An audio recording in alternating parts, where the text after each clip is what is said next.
Video cut అయిపోయింది. మళ్ళీ second వీడియోలో నేను అన్నీ చెప్తున్నాను. 2 వీడియోలు చూడండి. అల్లం ఉప్మా చూడాలంటే. ఆవాలు జీలకర్ర పోపు వేసాను. పోపులో పచ్చిమిరపకాయలు బాగా వేగిన తర్వాత వాటర్ ఇలా గిన్నెలో బాయిల్ చేసుకొని వేసాను. పచ్చిమిరపకాయలు వేగుతున్నప్పుడు కొంచెం సాల్ట్ వేసాను. ఇప్పుడు వచ్చేమో మిక్సీ వేసుకున్న అల్లం ముక్కలు కూడా వేసాను. ఇప్పుడు సాల్ట్ వేస్తాను.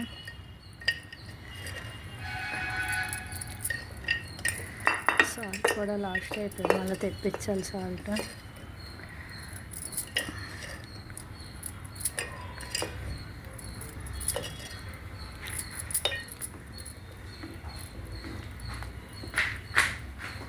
రెండు వీడియోలు చూడండి, ఉప్మా ఎలా తెలుస్తుంది. మళ్ళీ చెప్తున్నాను, నాకు వీడియోలు కలపడం ఎడిటింగ్ ఏమీ రాదు.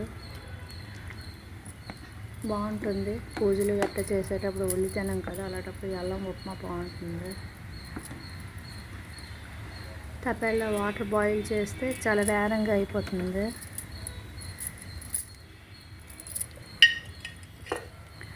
ఈ టైంలోనే కొంచెం ఉప్పు చూసుకొని వేసుకోవడమే.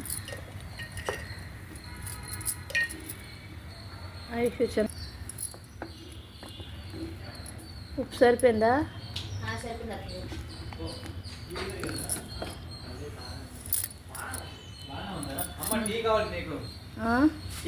ఎక్కడ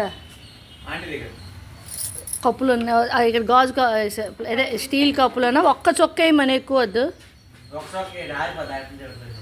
అదే వీడికి చాలా ఉంది. అమ్మా పెయింట్ వేస్తారు కనుక ఇక్కడే పెట్టాలి. ఉప్మా రెడీ అయిపోయింది. 2 వీడియోలు చూస్తే ఫస్ట్ నుంచి తెలుస్తుంది. ఒక వీడియో చూస్తే చెప్పింది కొంత, చేసింది కొంత అర్థమవుతుంది. గోధుమ ఉప్మా అంటే కొంచెం స్పూన్తో తినేటప్పుడు ఏమంటారు, జారు ఉప్మా ఏదో అంటారు. అలా అయితే ఇలా పలుచగా చేస్తేనే బాగుంటుంది. ఇప్పుడు ఈ టైంలో ఇది ఉడుకుతుంది కదా, ఇలాంటప్పుడు కొంచెం నెయ్యి వేస్తాం అనుకోండి. నెయ్యి వేసి మూత పెట్టేయడమే.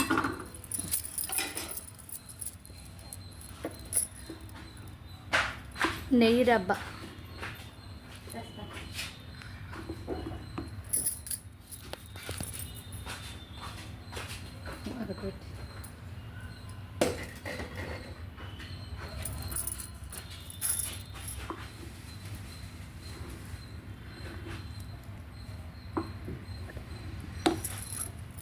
నాకు టీ డాక్టర్ గ్లాస్ కలర్ వేసింది.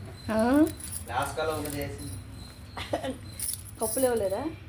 కప్పులు ఇచ్చారు కానీ అన్నకి వెళ్ళి ఇక్కడ స్టీల్ కప్పులు కడిగమ్మా. ఐషా అదే కప్పులు ఫుల్ చేస్తారు, కొంచెం సగం కూడా అదే అక్కడ దేవతది.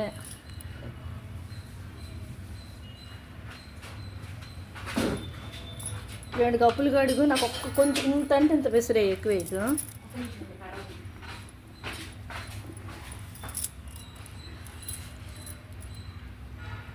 ఆన్ చేయకుండా చెప్పేస్తున్నాను.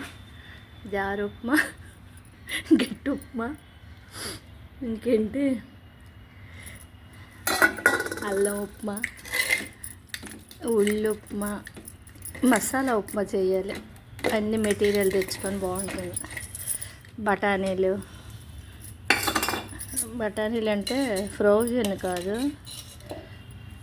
ముందేసాను ఉడుకుతున్నప్పుడు. ఇప్పుడు మళ్ళీ కొంచెం నెయ్యి వేస్తున్నాను. నెయ్యి ఎక్కువ వేస్తే బాగుంటుంది దీనికి.